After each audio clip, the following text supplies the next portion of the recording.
बघा, एका षटकोन आकृती मैदानावर सर्व बाजूवर मुलांना उभं करायचं आहे.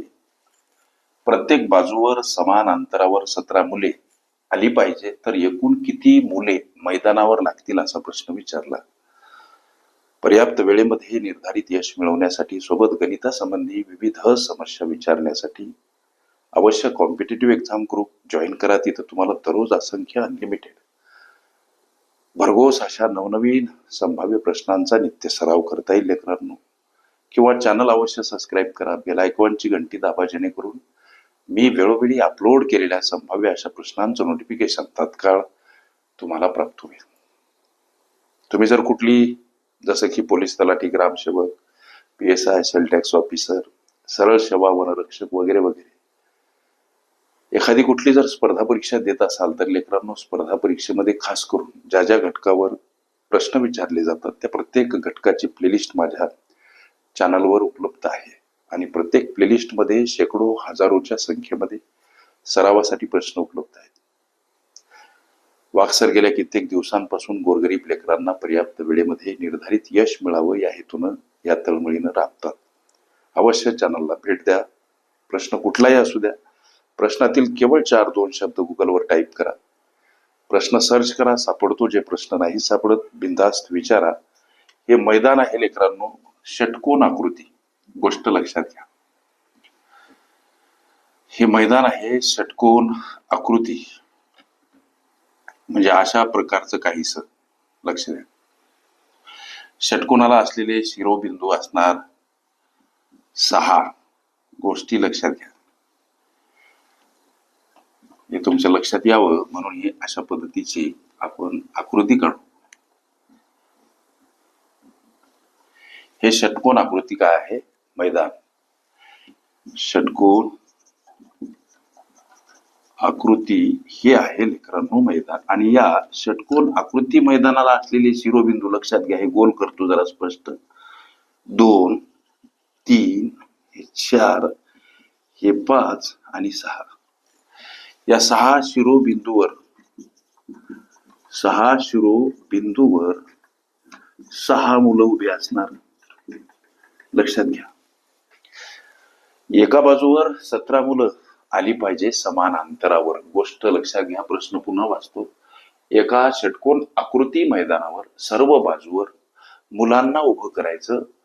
प्रत्येक बाजूवर समान अंतरावर 17 मुलं आली पाहिजे असा निकष. म्हणजे इथे ज्या बाजू सापडल्या 1, 2, 3, 4 आणि 5, 6 बाजू. लक्षात घ्या, प्रत्येक बाजूवर 17 मुलं यावीत.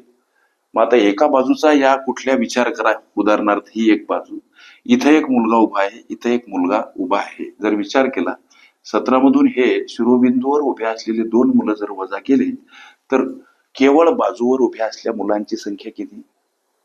शिरोबिंदूवरील 2 मुलं वजा करा, तेव्हा केवळ बाजूवर उभ्या असलेले मुलं 15 सापडतात. मग प्रश्नाच्या उत्तरापर्यंत जायचं कसं सर?